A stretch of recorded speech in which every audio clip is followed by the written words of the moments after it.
Good morning. Thank you all for joining us here.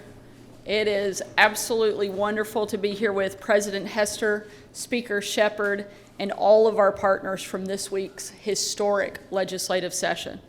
Last week when I called this special session, I said we would focus on three things: cutting taxes, streamlining government, and protecting our freedom. And we got exactly what we hoped for. I'm proud to say that not only did we achieve all of those goals, but we did it all with bipartisan support, not something that you see a lot in today's world. We cut taxes to put dollars back in Arkansas taxpayer pockets. This week's latest inflation report shows that Joe Biden's policies continue to push prices up, making this tax relief more necessary than ever. We defended individual liberty by banning COVID vaccine mandates for government employees and publishing the potential risks related to the shot. And we took another step to expand education freedom by ensuring disabled students can attend the school that best fits their individual needs. And we protected the police officers who protect our constitutional officers and my family, and keeping their security information and tactics exempt from Freedom of Information Act disclosure. We said we'd do it, and we got it done. I'd like to thank our partners in the legislature for all these historic wins and for supporting this administration, not just this week, but in the 8 months of conservative transformational change that we've made since I was sworn into office. After my signature today, we will have permanently shaved $250 million off of annual income taxes and $58 million off annual corporate taxes. We will have delivered up to $150 in one-time tax relief for middle-class taxpayers and created the Arkansas Reserve Fund to keep responsibly phasing out the state income tax entirely. If you're a business owner looking to relocate or a young family looking for a new place to settle down, moving to Arkansas has never been better. We continue to implement Arkansas Learns, putting every student in our state on the path to a great education and a good paying job. Already nearly 5,000 students in nearly 100 schools have signed up for Education Freedom Account program. And we've hired 78 new literacy coaches who are deploying around the state to get students reading at grade level.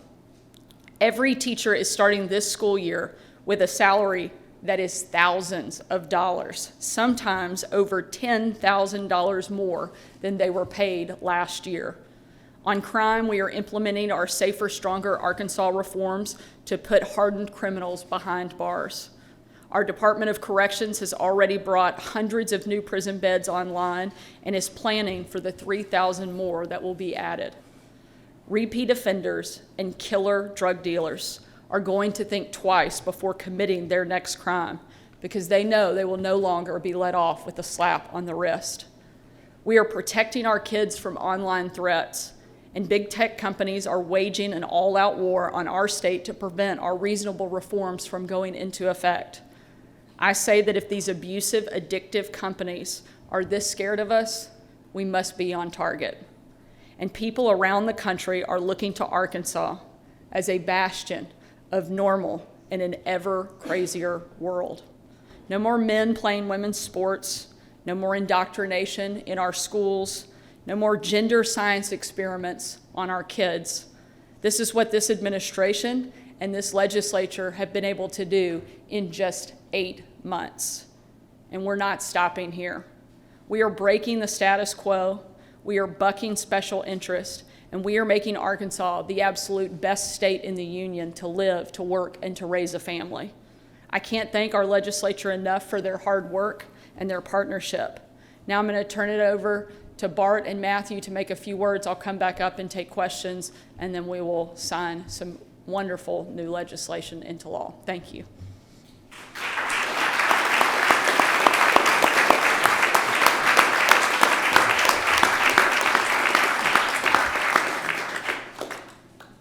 Well, on behalf of the Senate in Arkansas, we want to say thank you for the people of Arkansas that have reached out to us through text, emails, phone calls, our constituents that have reached out to us with good feedback. And I think this has been a very successful week for the democratic process, for feedback from the people, and just success on everything that we came down here to do.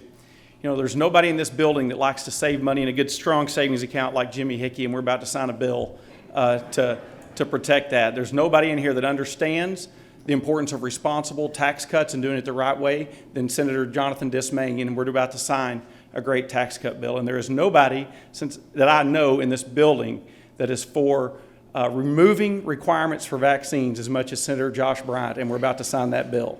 And anyway, I thank the governor for calling us down here to do these very important things. Thank you to Speaker Shepard for working with us. Thank you to the people of Arkansas for your feedback this week.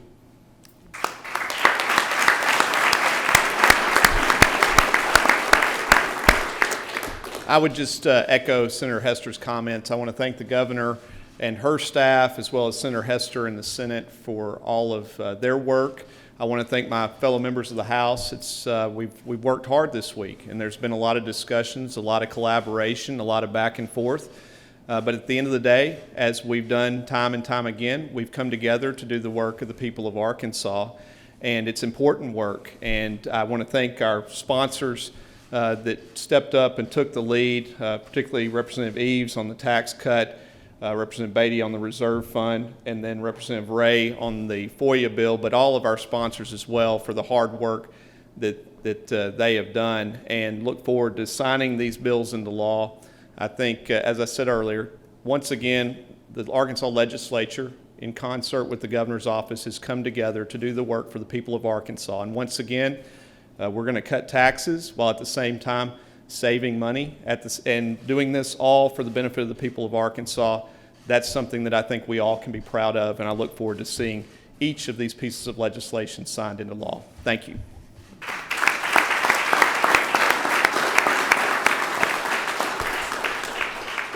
Thank you, Speaker Shepard and President Hester, and again, a huge thank you to all of the members of the legislature who have helped us have an incredibly successful 8 months. And with that, we'll happily take your questions. We'll come back to you. Go ahead. The FOIA bill that passed today is a lot less than the original first one and second one. Are you pleased with what passed today? And then will there be an effort to get anything passed with everything else that was missed in what passed today? Absolutely. We've made it very clear that our number one priority was the safety component within the FOIA legislation. That's part of governing. You come in, we got exactly what we really needed that is critical, and we're not going to continue or not going to stop continuing to fight for more government efficiency and effectiveness. And I think this is just the beginning of that process. Go ahead. So much talk about the safety of you and your family. Do you now feel safe? Does this bill make you feel safer? I think it certainly helps. You know, the fact that I get to work with some of the bravest, most dedicated members of law enforcement gives me a great sense and peace of mind, but it also, my goal is to listen to them. I'm not a safety expert, and I have to lean on them to give guidance on how best for them to do their job so that I can best do my job. And I don't second guess them, but I listen to the advice and guidance they give, and I'm thankful for their willingness to do the job that they do every day, because it's certainly not easy, and I will never apologize for defending the men and women in law enforcement and helping them do their job better. Wickline. Senator Hester, since your name's on the bill, on social media, there's been a lot of, worst case scenarios, concerns about, potentially the governor or other constitutional offices using this law in a nefarious way, or, whatever, governor flying all over the place throughout the nation, doing campaigning. Mm-hmm. What safeguards for the taxpayer are in this? Now, that's a great question. I'll tell you the number one safeguard is you elect legislators to come down here and represent you, and the legislature has the absolute ability through audit to see every one of those individual receipts. And I think almost all Arkansans can agree that anything that we think puts the governor's life or any governor at life at risk, we should keep safe. So that's what we're going to continue to do. We're going to keep that safe, but know that your elected officials, Democrat and Republican, will be able to see those through our audit process. So I can get, if I'm doing a per diem story, I can get your TR1s. Under this law, I won't be able to get her TR1s, but will I be able to get the TRN ones of the Attorney General, the Treasurer, if they go to Hawaii? you know, I can't speak for the TR1. I wasn't prepared for that question, but I can tell you we're leaning on the Arkansas State Police and the professionals to tell us what keeps our elected officials safe, and that's what we're going to lean on. You get me an answer by then today? I will get you an answer. Yeah, Yes. we can do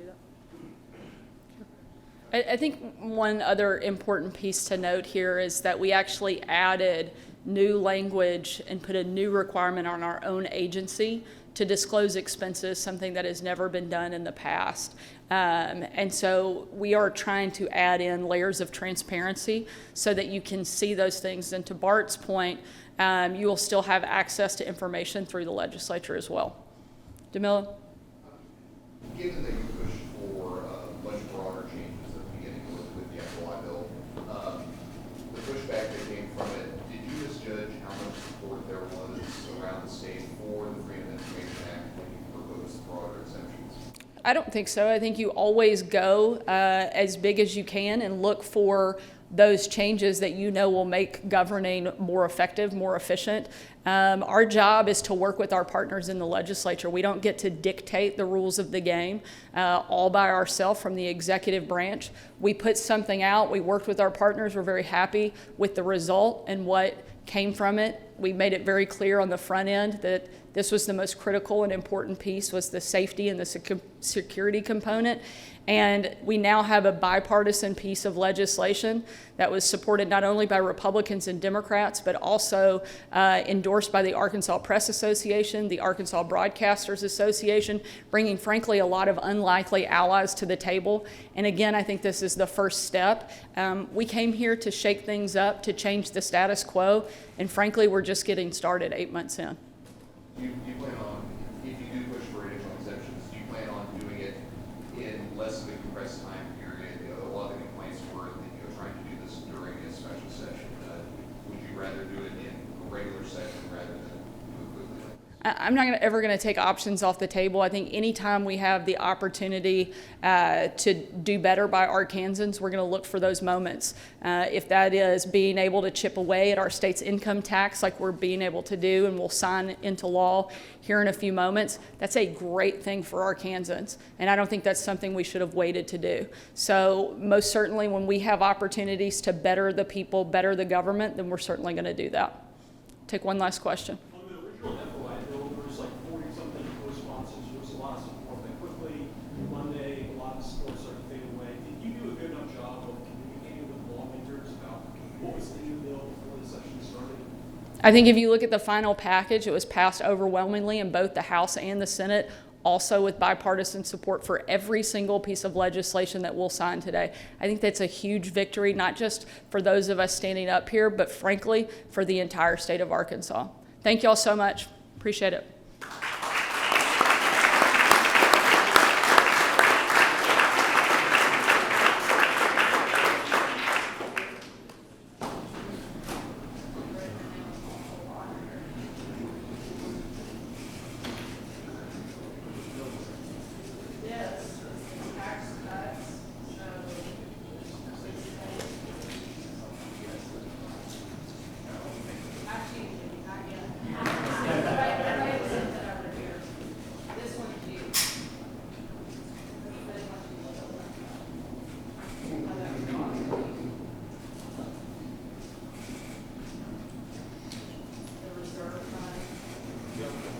Right here, please. Everybody right here, please. Here we go. 1, 2, 3.